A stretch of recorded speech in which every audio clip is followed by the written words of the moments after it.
Okay, good morning. Welcome to all. Now we will be proceeding to our study today, our series on the prophetic insight. So, for those who are with us today, we will be starting with our study. This is a continuation of our prophetic insights, where we have started the series of our studies. We have tackled about when the Spirit comes. So when the Spirit comes, He will guide us into all truth. That's why we study about Isaiah chapter 7, verses 21 to 23. And we have found out that there is a man that nourishes a young cow and the two sheep, where out of the abundance of milk, then God's people that are left in the land will be fed with the butter and honey, where this is actually the present truth, where we are studying right now. Now, for our continuation, actually, after we study about when the Spirit comes, we also studied when the rain falls. And when the rain falls includes the early rain and the latter rain, where the early rain is the former rain that the seed will cause to germinate until it reaches to its maturity. But before it, there will be a latter rain that will make it mature and complete. So that is actually the latter rain that give power. This is actually the power that God's people will have in these last days. And it has not yet been fulfilled. Right now, we are receiving the shower of the rain, the doctrine, the teachings. So we are studying them in order for us to prepare for that power. So this is will be brought in our attention through this series. And so our topic for today is about uh, when when the angel speaks. Yesterday, we talked about the first angel's message. And so today, we will be studying about the second angel's message. So these are actually God's messages for his true church in these last days. And so just stay tuned and continue on. For those brethren who have not followed our previous studies, you can just return back to our Facebook page, Is the Aeon Study, and we have also link for our YouTube channel. Okay, so this this is now our study. So let us continue to pray. Pray for me, and as I pray also for you. How many angels are there in Revelation 14? And we are now in the second part, where we are dealing with the second angel that has been mentioned in Revelation chapter 14, specifically in verse 8. So the second angel's message, this will actually gives us the knowledge when the angel speaks.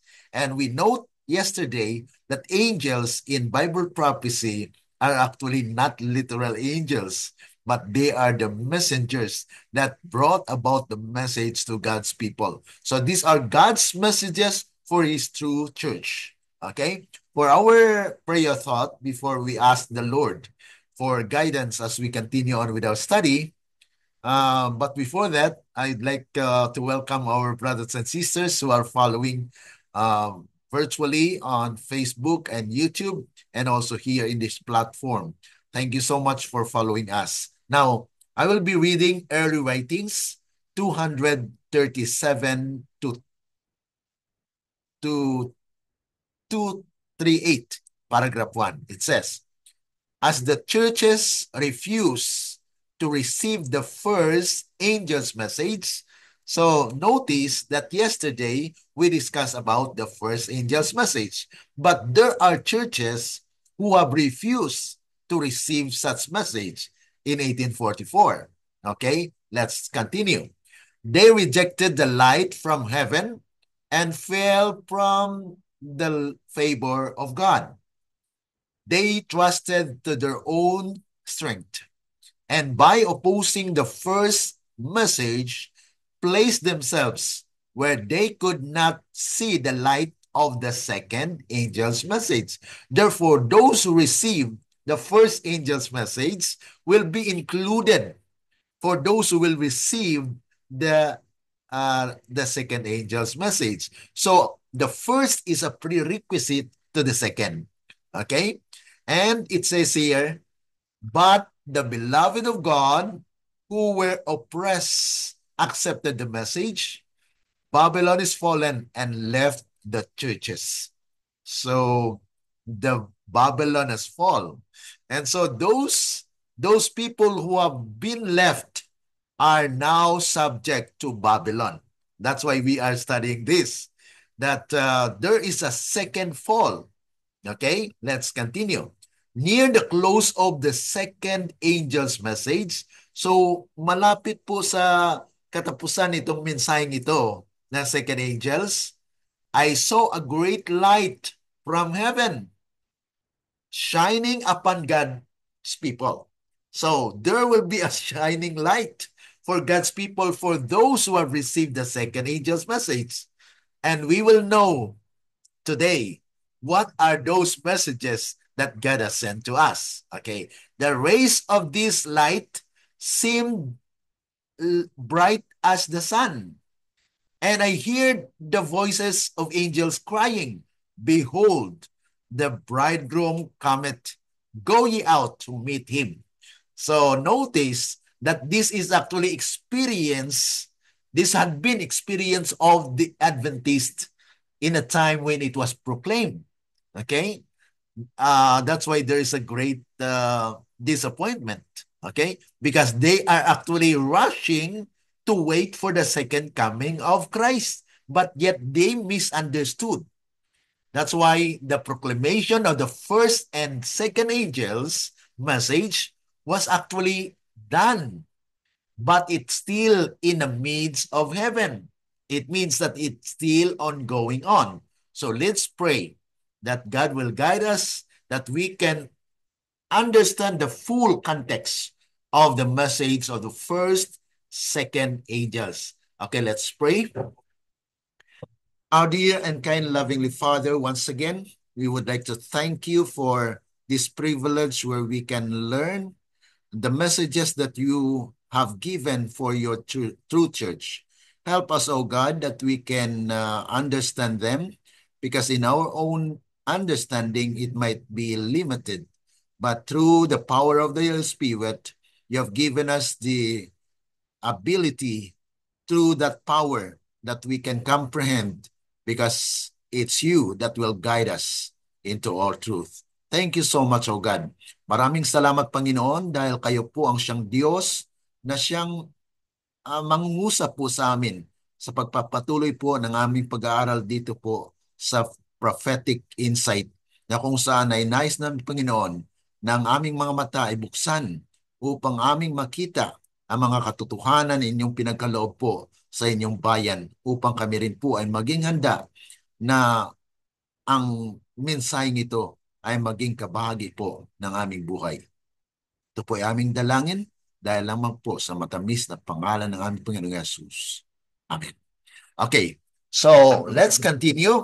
For those who are following us, the purpose of this study for the second part, this is the part 2 of our study on when the angel speaks. The purpose is to reveal what messages God had sent through his messengers appointed in time. And this is the second angel's message.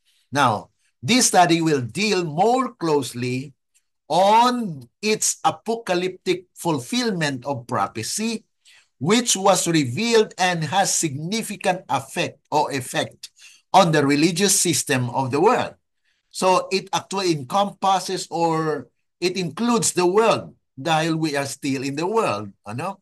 It also depicts the progressive fall of Babylon. and the culmination of its power in the last days. So this message, actually the second angel's message, will be repeated in its full power, that it will swell, and it will help actually the third angel's message. Later, we'll understand in the part 3. Okay? Now, Revelation chapter 14, verse 8. It says here, and there followed another angel. So after the first, there's a second angel. There was no information about that number. But when the first has gone, therefore the next is the second. So we are talking about the second angel's message. Babylon is fallen. Is fallen. So it was mentioned twice. That great city, because she have made all nations drink of the wine of the wrath of her fornication. So let's discuss this, and you may just follow.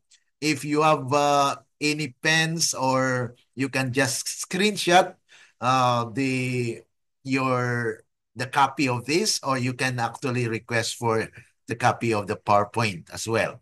The understanding of Babylon is progressing, because we know that we cannot just accuse that right now Rome is people, or the Roman Catholic is Babylon. We cannot say that, okay? Let's discuss why. Okay. Now, Revelation 17 talks about the scarlet color beast, and it mentions about Babylon as mysterious, okay? That it was actually controlled by the woman, because the woman sits on the colored, or the scarlet colored beast. So we will discuss it as we go with our study series. Genesis chapter 11 verse 4 and 9 tells us, and they said, go to, let us build us a city. So this is the background of the word Babylon. Okay?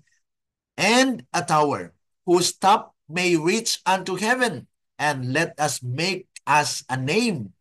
So this is actually the self-uplifting of those people who wants to make their name known, lest we be scattered abroad upon the face of the whole earth. Therefore is the name of it called Babel, because the Lord did there confound the language of all the earth. Okay, so this is the cause, or ito po yung kadahilanan kung bakit po maraming mga languages right now, because of Babylon. Babylon means it confuse. So it's a confusion. Okay?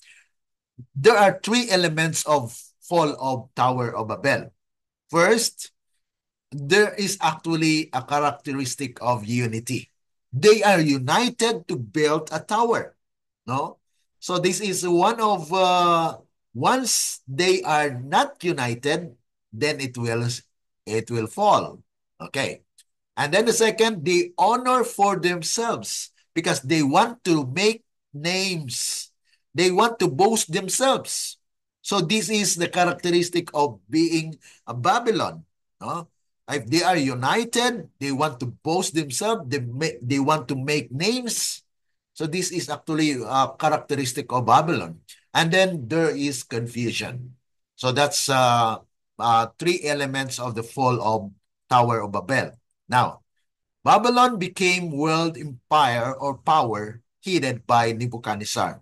This is actually the biblical background, the biblical history.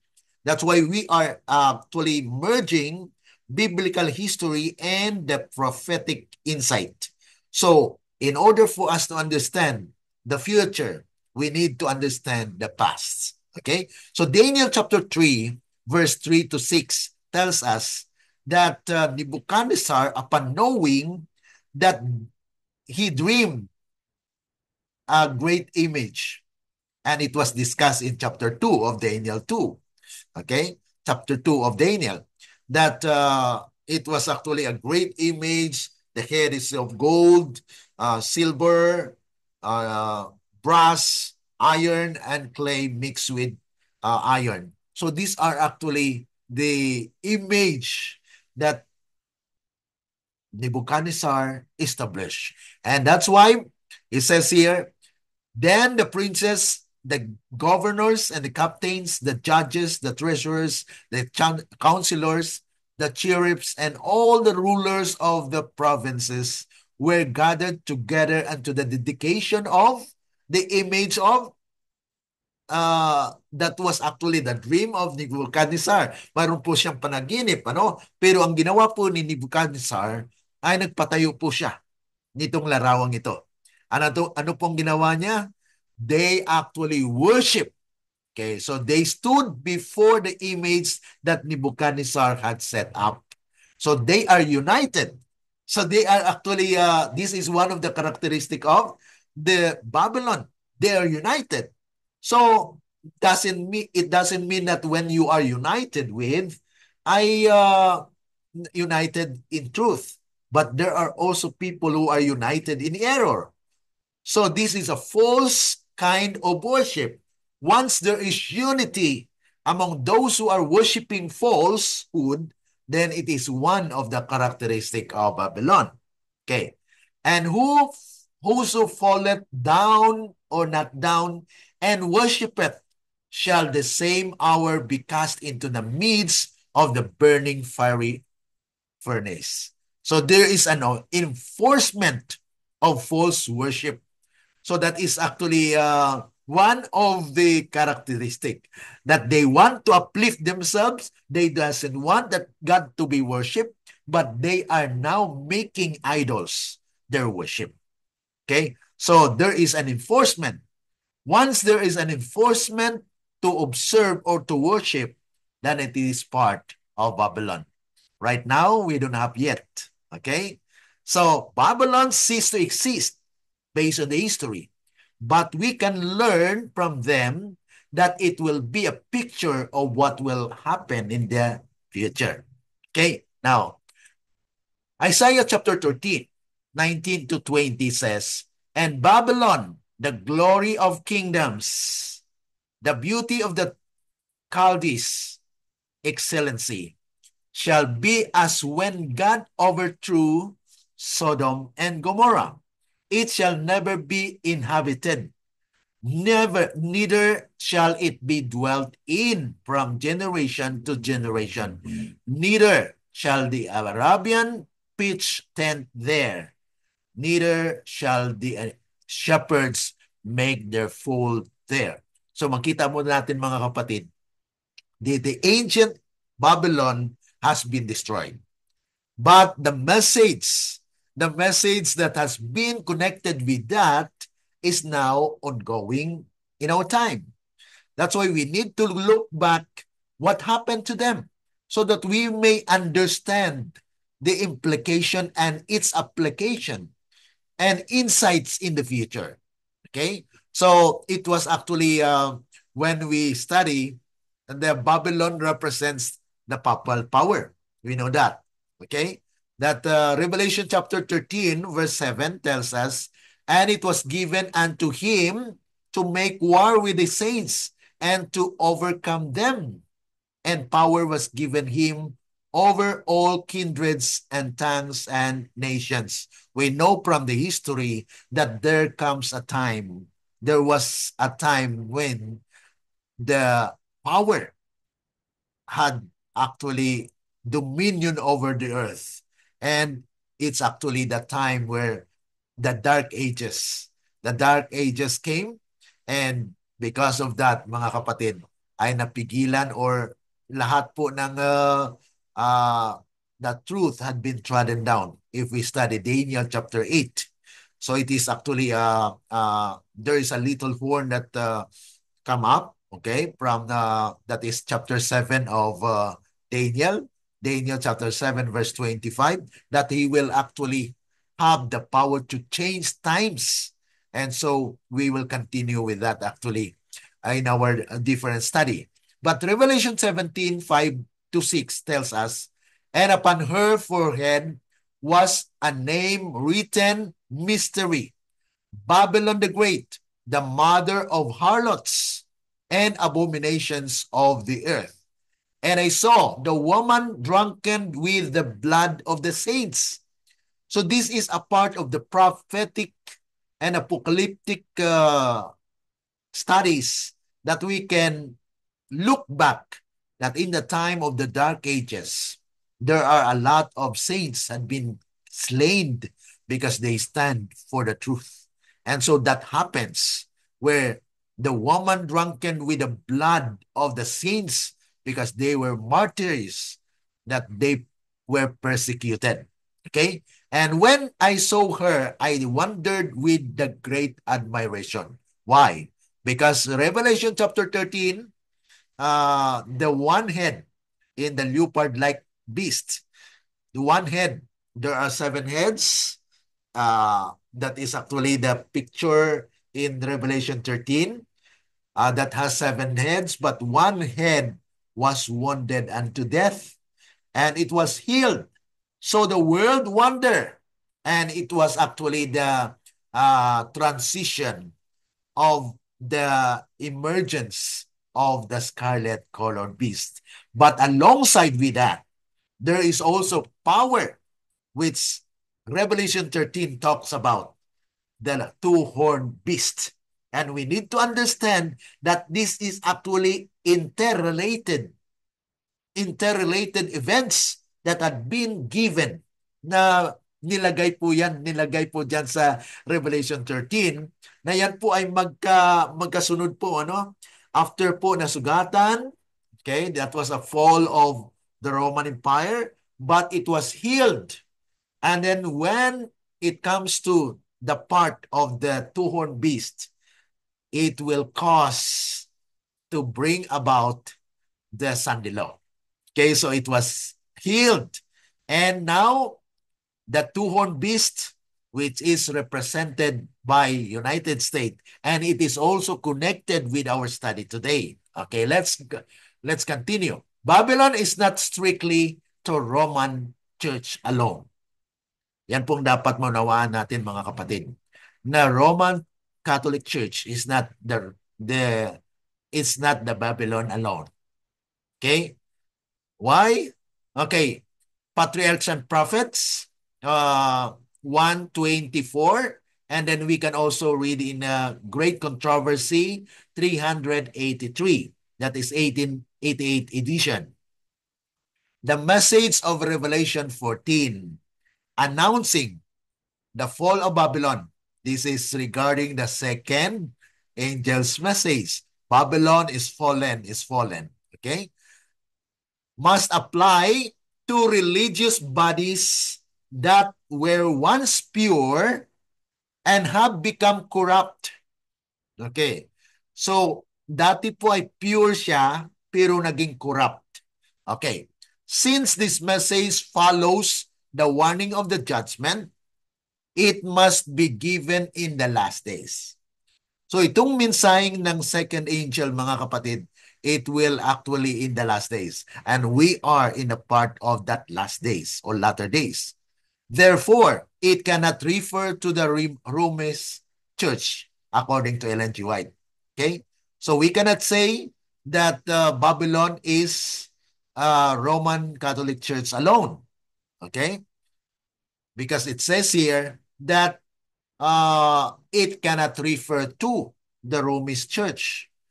For that church has been in a fallen condition for many centuries. Okay? Because it has been wounded. No? Nasugatan po ang papacy at that time. Since that was 1798. No? Na kung saan ay actually it was 1,260 years where the papacy ruled over the world. And it was actually wounded by the preaching of Martin Luther in 1500s. That's why there was a revival and reformation among the church, and it brought about the Protestant church. Now, the existing confusion of conflicting creeds and sects is fitly represented by the term Babylon, which prophecy, according to prophecy, applies to the world-loving churches of the last days. So it means that we see that the churches, the Protestant churches, are not excluded from being called Babylon because they actually are before pure, but yet was corrupted because of the false doctrine. We will learn more about this, mga kapatid. Sa the second angel's message of Revelation 14, according to Faith I Live By, 285, paragraph 2, was first preached in the summer of 1844. And it then had a more direct application to the churches of the United States, where the warning of the judgment had been most widely proclaimed and most generally rejected, and where the declension in the churches had been most rapid. So, it must be, mga kapatid, na yung Protestant churches are now being called Babylon. And so God's people must be called out from there. But the message of the second angels did not reach its complete fulfillment in 1844. So hindi po na kumpleto yung gawain po ng three angels message. The churches then experience a moral fall in consequence of their refusal of the light of the Advent message. Kasi dumating po yung mensahe noong 1844. And most of the Protestant churches at that time rejected the message. So it has actually continued in a state of being Babylon. But that fall was not complete. The work of apostasy has not yet reached its culmination. So we know that the work has not yet been done. So the Babylon represent not only papacy, but it includes more churches. Okay? That's why the second angel's message still continues until it close to the time when God's people will be sealed with the truth. The fallen denominational churches are Babylon. Based on Testimonies to Ministers, page 61, paragraph 3. How can we say that these are, or the Protestant churches and other denominations are part of Babylon? Okay, there are 4 essential error that we can detect which calls the name Babylon. It says here, Babylon has been fostering poisonous doctrine, the wine of error, as it has been said. No? Mga kapatid, mayroon po siyang poison. Mayroong nakakamatay na poison spiritually. This wine of error is made up of false doctrines. And what are these false doctrines as it was mentioned by Ellen G. White? Okay, number 1, the natural immortality of the soul. When we notice that there are people, there are religion, or there are sect that believes in the natural immortality of soul. Nasabi ni po nila na pag namatay ang tao, ay ang kanyang kaluluwa ay bumabalik. So when you believe in that, then you have the doctrine of Babylon. The wine of error. Kaya mga kapatid, this is very important. So ang ating church po ba ay mayroong paniniwalang ganon? No. Okay? So we are not included. Okay, the second one, the eternal torment of the wicked. Eternal torment na pala para bagang wala ng katapusan. We don't believe in that. So we are not counted on this. Okay? Number 3, the denial of the pre-existing of Christ prior to his birth in Bethlehem. We as Seventh-day Adventists, we believed that Christ was born actually prior to his birth. He exists. As he said in John, na kung saan ay sabit po doon, na before Abraham was, I am. So it was actually a declaration on the part of Jesus that he pre-existed. So we believe in that. So we are not a part of this third characteristic of being a Babylon. So our church, the Seventh-day Adventist Church, is not Babylon. Okay, the fourth one, and advocating and exalting the first day of the week above God's holy and sanctified day. So those churches who are observing the first day of the week are actually a part of Babylon. Our church could not be. So mga kapatid, ano po ang matatawag natin, no? Ito po yung mga churches na nagtuturo nitong mga wines of error.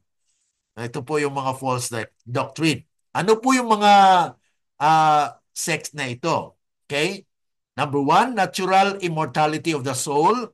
Atin po yung malalaman sa turo ng Catholic, Buddhism, Taoism, all pagan religions, Islam, etc.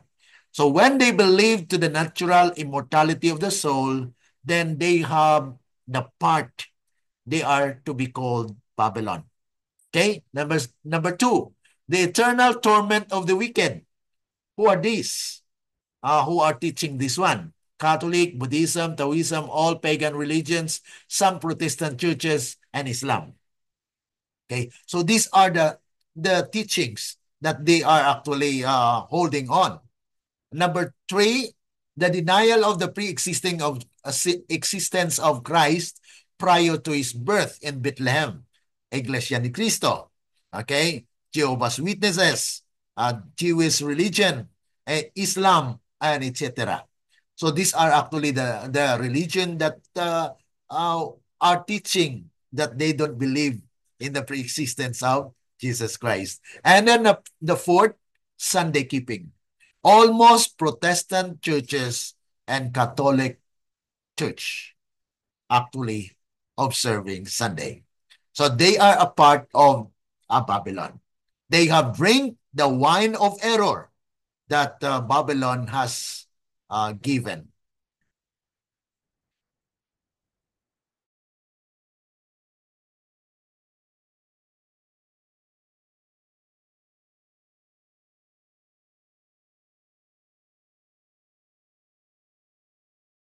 Okay, so continue.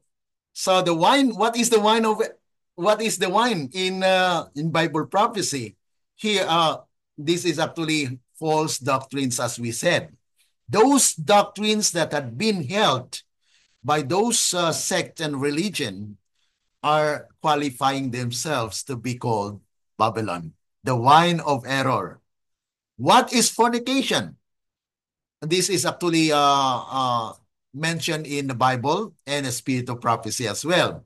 That unfaithfulness of the Church of Christ in allowing worldly things to occupy the soul is likened to violation of the marriage vow. So therefore, brothers and sisters, fornication is actually drinking or having the doctrines of others. So it means that you are adulterated because you must be pure. The church of God is actually pure and could not be partaking those wine of error. Now, what are the messages to oppose the doctrines of Babylon? Okay, so we as a church, we have these doctrines that we are opposing to those teachings, because we as God's church, we should be teaching pure doctrine, and there is no adulteration in our part of the teaching. The first one is state of the dead. This study shows that the soul will die and the dead people know nothing. So the spirit that they have will return to God, and their body will return to the dust. Okay? So that's that state of the dead. They have not any participation in any activities under heaven. So wala po silang uh, tinatawag na ito na kung sa sa Ilonggo pa ay walang labot. They don't know anything. Wala po silang bahagi sa mga gawain dito sa lupa because they are already dead. Okay? That's the state of the dead. So we are fighting this doctrine that when people or a person die, his body will return to the dust and the spirit will return to God, which he has given. Or he is the giver of the spirit. Second, the divinity of Christ. This study shows that Jesus is creator and he existed before he became a man, and he is God forever. Okay? He just incarnated. Okay? John 1:1, it says, in the beginning was the Word, and the Word was God, and the Word was God. So that's actually our belief in order to combat the wine of error. Okay? Number 3, the truth about hell. This study shows that all the wicked will not be punished with an unending punishment because it is contrary to the character of God. Wala pong ganun na for eternity ay mag-suffer sila. Ang ating pinaniniwalaan, mga kapatid, once they are consumed, they are already eternally consumed. Ay, ibig sabihin, pag matupok na yung katawan niya, ay wala na yon. He cannot return back. So wala pong sinasabi na hanggang sa katapusan ay matutupok or mag-suffer siya. No, we are not believing in that, mga kapatid. There is a period of time where he suffer. And when his body will be consummated, then that's eternal. Okay? Wala na po. Nawawala na siya. Okay, letter D po dito. The true Sabbath day. God has commanded to observe a specific day of worship and many more. So the truth actually will reveal who we are. And so if we are teaching these things, then we are fighting against Babylon. And we are not to be called Babylon. Because some of the reform movement, they call our church as Babylon. But the present truth believers, the true present truth believers, mga kapatid, will not call this church as Babylon. Because we are still God's church. Our condition is not in a Babylonian state, but we are still in Laodicean state, mga kapatid. Kaya sabi po rito, and there followed another angel saying, Babylon is fallen, that great city, because she made all nations drink of the wine of the wrath of her fornication.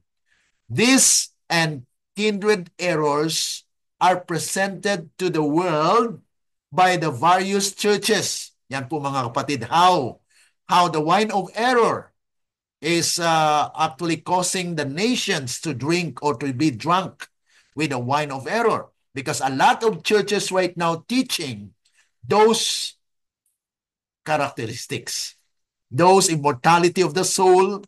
Okay? So these are actually errors that are being taught in the world.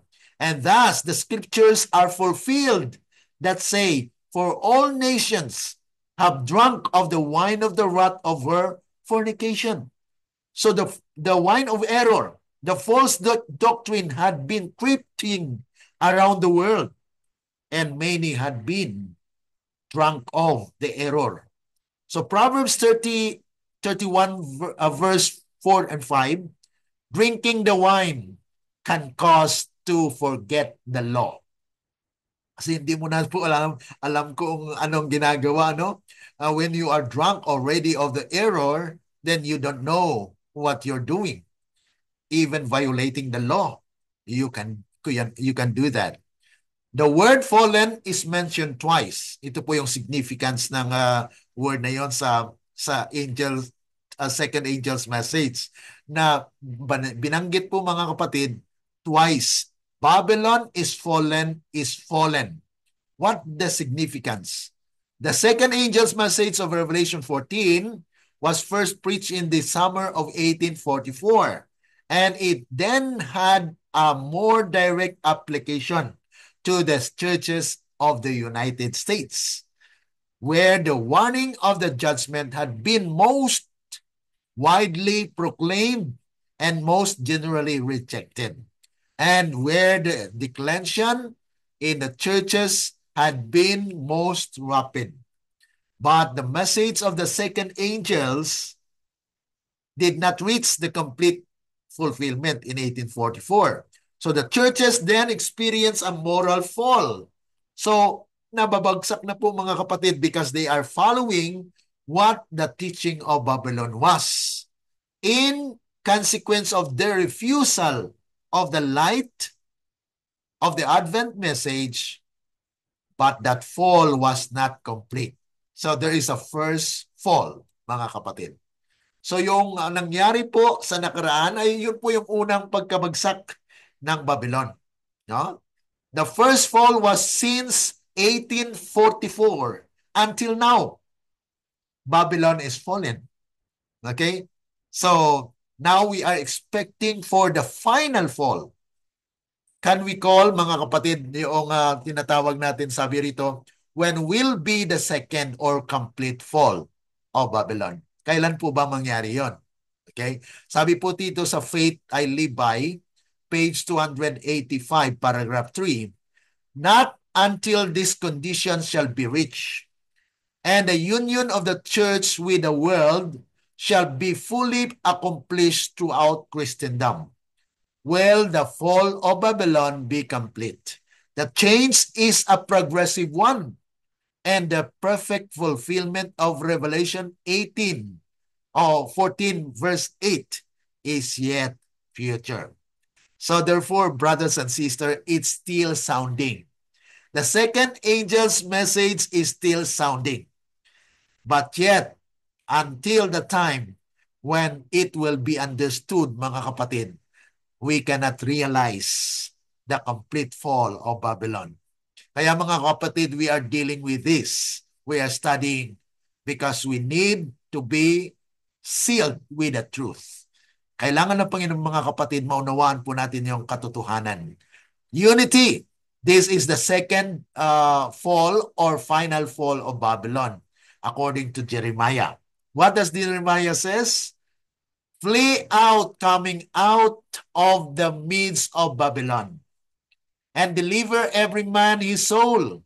Be not cut off in her iniquity, for this is the time of the Lord's vengeance. He will render unto her a recompense. Babylon had been a golden cup in the Lord's hand that made all the earth drunken. The nations have drunken her wine. Therefore, the nations are mad, mga kapatid. Babylon is suddenly fallen. That is first fall and destroyed. Howl for her.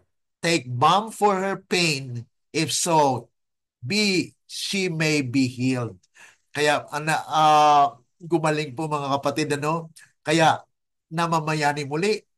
Parang bumangon. Okay?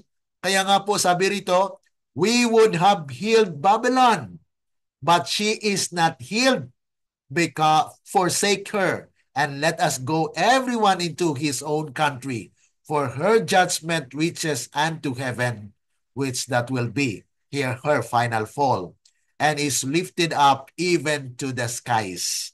So ito po mga kapatid, there is a prophecy na there is a final fall for Babylon. Na ngayon po mga kapatid ay makikita po natin na there are still doctrines of error. And those Babylonian people, Babylonian teaching error are be called Babylon, mga kapatid. How will they unite? Paano po sila mag-unite, mga kapatid? Sabi po rito sa Spirit of Prophecy, Volume 4, page 277, paragraph 2, when the churches of our land, uniting upon such points of faith as are held by them in common, kaya mayroon pong tinatawag na ecumenical movement. They are uniting all the churches. And so, shall influence the state to inform or to enforce their decrees and sustain their institution. Then will Protestant America have formed an image of the Roman hierarchy. You know, if you just understood what had happened in the Dark Ages, you will also understand what will happen in the future.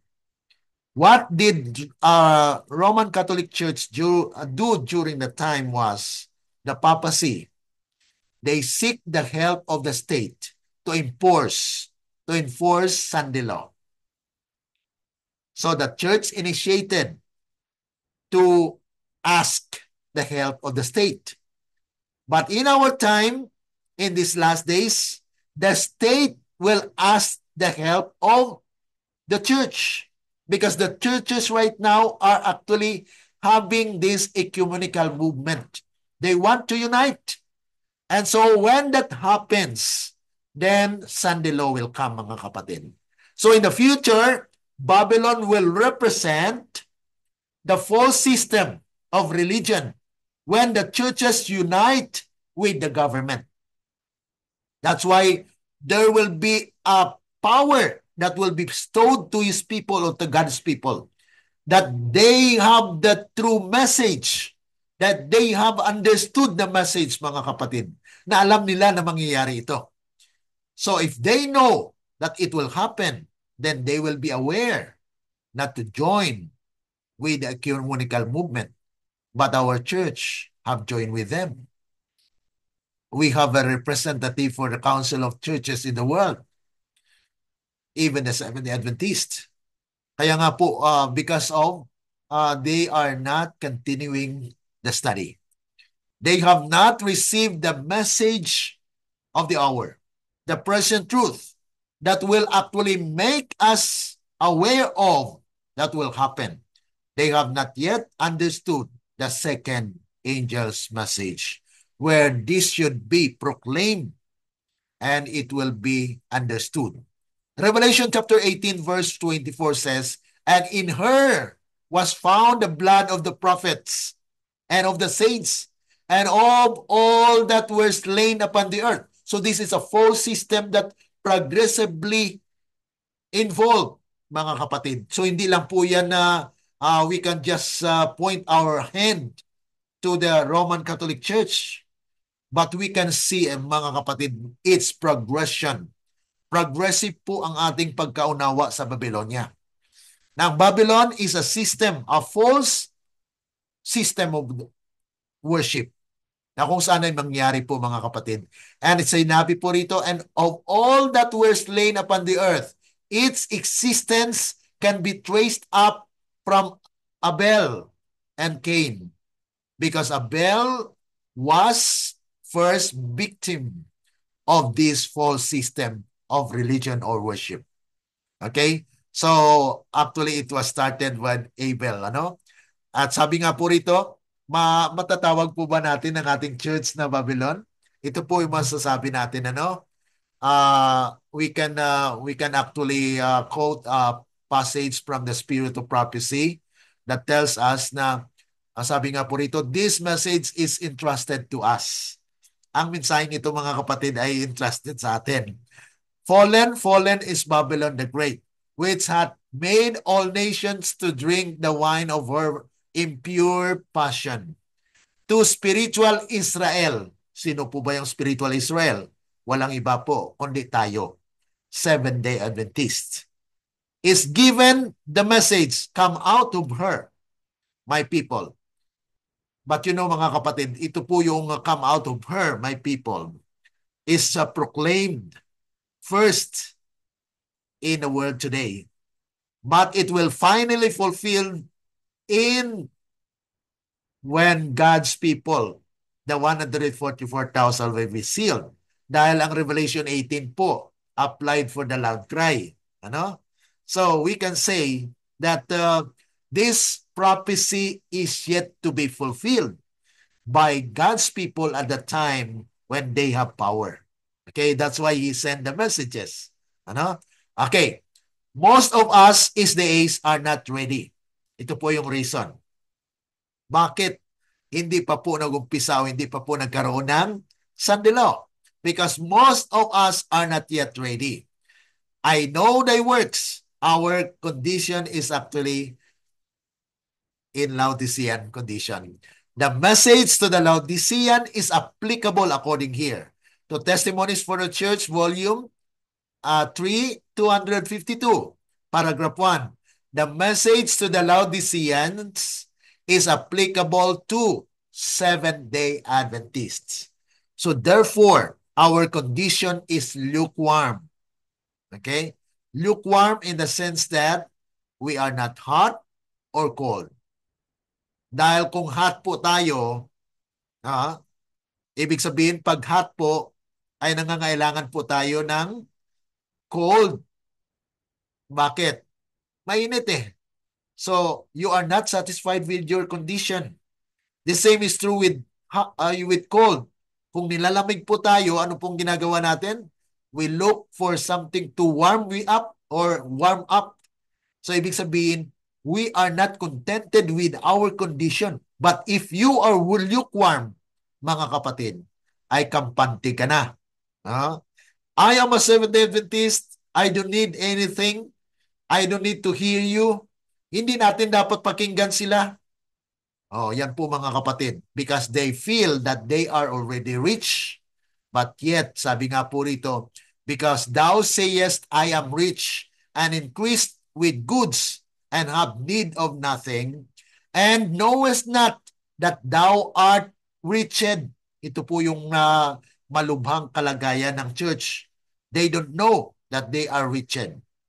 We don't know that we are poor, mga kapatid. Kaya nga po, ito ay applicable sa atin. The professed followers of Christ are no longer a separate and peculiar people. Ito po yung sabi sa Christ Object Lesson. Ito po yung straight testimony na sinasabi na when you say this to the church will be what? Shaking. Why? They will not accept it. That most of or many of our Seventh-day Adventist members are not peculiar. We are no longer different from others because we are following the world. We are converted to the world. The line of demarcation is indistinct. The people are subordinating themselves to the world. Kung ano po ang mandate ng world, ay may mandate din siya. Susunod din siya sa world. Kung nagkaroon po ng mandate ng pagpaturok, di nag-mandate din yung church. So we are subordinating to the world. So this is actually our condition. At sabi po rito, paano po sila nag-subordinate sa practices ng sanlibutan? To its practices, to its customs. Ano po yung mga customs ng world? Kung may Christmas, ay nag-celebrate din ng Christmas. Valentine's, celebrate din ng Valentine's. Because the world is celebrating. So these are the things that we need to shun away. Because these are actually not the practices of God's true church.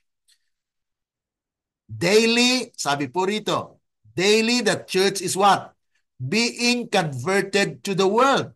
So this is the message, mga kapatid, na yung second angel's message actually is to revive us. Now we need not to drink the wine of error. Pero mga kapatid, kung ano po ang ginagawa ng sanglibutan, ayan din po ang ginagawa natin bilang Seventh-day Adventists. Pero mga kapatid, we cannot count our church as Babylon. Okay? Ito pong dapat na mensahe natin sa ating mga reform na mga kapatid, mga kaibigan. May mga reform po na lumabas sa ating church. Ano? Sabi po rito, To claim that the Seventh-day Adventist is Babylon is to make the same claim as does Satan. So it means that those who call the church as Babylon, they are not the messenger of heaven. They are the messenger of Satan, so to speak, mga kapatid. Because this is what the Bible teaches, that our church is not Babylon. Our condition is Laodicean. But sometimes even you are not calling the church as Babylon, if you are teaching reforms, then you will be counted as an offshoot. You will be named that you are not among us, that you are no longer a Seventh-day Adventist. And this is what happened to Jesus Christ as well, that he was rejected. So the message, sabi nga po rito, most of us these days are not applying the first angel's message. Okay? So if we understood, if you haven't understand the first angel's message, please return back to our study yesterday. The message of Jesus himself says that we don't know that we are wretched. Yan po yung kalagayan natin. We don't know. Kaya nga po, ito po yung napakatindi. Bakit? Hindi mo alam na ang kalagayan pala natin ay wretched. We are indeed in need of revival and reformation. First in ourselves and then encourage others to do the same. Kaya ito po mga kapatid, yung napaka-importante na bahagi po ng ating gawain is actually to sigh and cry for all the abominations that is being done in our church. And first, it must be felt and experienced by us. Our condition is not hopeless. Kaya itong mensaheng ito, kaya yung prophetic insight was actually given in order for us to see that there is still hope. Ano po ang pag-asa? The church may appear as about to fall, but it does not fall, mga kapatid. It remains while the sinners in Zion will be sifted out. Mayroon pong purification. The chaff separated from the precious wheat. This is a terrible ordeal. But nevertheless, it must take place, mga kapatid. Na kung saan ay kailangan po talagang ito ay mangyari po talaga. None but those who have been overcoming by the blood of the Lamb. Sino po ang nag-overcome? Yung mga may righteousness ni Kristo. That the blood of the Lamb had made it possible for them. And the word of their testimony will be found with the loyal and true, without spot or stain of sin, without guile in their mouths, mga kapatid. Kaya it is possible to have a perfect life or character. Na kung saan yan po ang nireject noong 1844, ay 1888, na kung saan ay dumating po yan. God has a faithful people in every church today. Kaya nga po itong mensaheng ito ay it sounded to all churches. Kaya nais natin mga kapatid na ang ating mga kapatiran sa iglesia ay makakaalam po because there is still hope for us. But God still has a people in Babylon. No? Na kung saan ay they are still in the world. The angels comes down from heaven lightening the earth with his glory and announcing the sins of Babylon. The call is heard. Come out of her, my people. This announcement constitute the final warning to be given to the inhabitants of the earth. So ito po ay will be repeated. Ang second angel's message, mga kapatid, will be repeated again. Okay? Majority of God's people is found in Babylon. According to this scripture, many of God's people must still be in Babylon. And in what religious bodies are the greater part of the followers of Christ now to be found? Without doubt, in the precious churches professing the Protestant faith, mga kapatid. Kaya nga po, the majority will be lost, but yet God's people will be saved. Kaya sa ating patuloy po na pag-aaral, we are encouraged. We are encouraging you to study more and listen to the Word of God. Na kung saan ay bakit po yung latter rain ay hindi pa po naibuhos? Because the message has not been received. The message has not been understood. It was actually first rejected. So the second angels comprises the message about Babylon. Babylon is fallen, mga kapatid. This is a false system of religion or worship. And it is the first and final downfall of Babylon. The religious bodies first fall since in 1844 up to now, and the second fall or final fall will be future. So when that comes, mga kapatid, the churches are fallen because they rejected the Bible truth. Kaya mahuhulog po yung mga churches na yon because they have not accepted the truth. Babylon is mysterious. Babylonian churches, teach these false doctrines to all nations. And it is the message of separation from Babylonian churches that can have the assurance na secure po tayo. Exposing their false doctrine, mga kapatid, yun po yung gawain ng ating church. But it sounds somewhat tame and voiceless. Kaya He raised up people who will preach the gospel or the message more clear. And this is where this message had been given to you and I, mga kapatid. Kaya there are things to be understood as we continue on.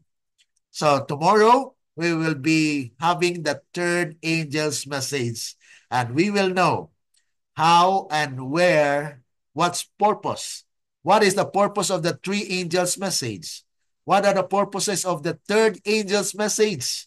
And how it would be finished? Because is the third angel's message can finish the work? Yan po ang mga tanong natin pong sasagutin bukas. So, any reaction po, you can just leave your comments on the chat there in Facebook and also in YouTube. You can just type your questions, your comments, your reactions, and you are free to do so because you are being given an opportunity to learn this message. I hope that we pray together that all of these things we will understood and keep in our minds and be the truth that seal His people in these last days. So sa ating pong pagtatapos, tayo po ay manalangin. Our dear and kind lovely Father, kami po ay lubos na nagpapasalamat na kayo po ay nangusap sa amin sa pamagitan po ng mga mensahe, especially sa second angel's message, O God.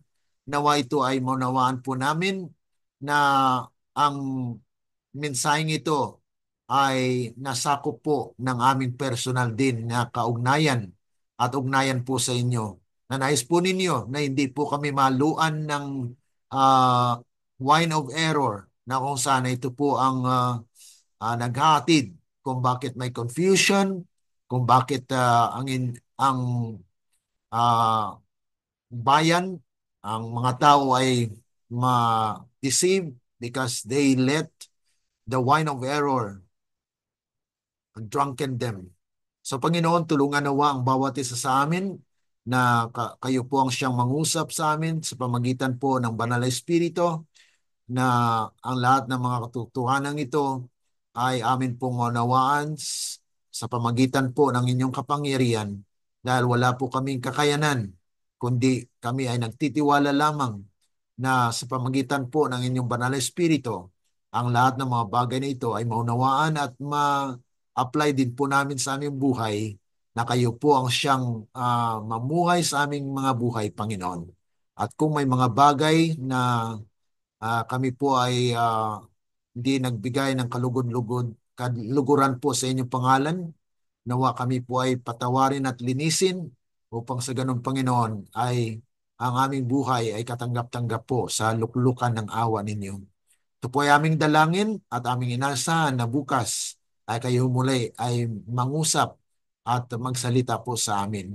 Ito po ay aming dalangin dahil lamang po sa matamis na pangalan ng aming Panginoong Yesus. Amen. Let the words of our mouth and the meditations of our hearts be acceptable unto thine sight, O Lord, our strength and our Redeemer. Amen. Okay, so maraming salamat po mga kapatid. Those who have the comments, you can just leave your comments in the section where it is given. Okay, see you tomorrow as we continue on with our study on the prophetic insights.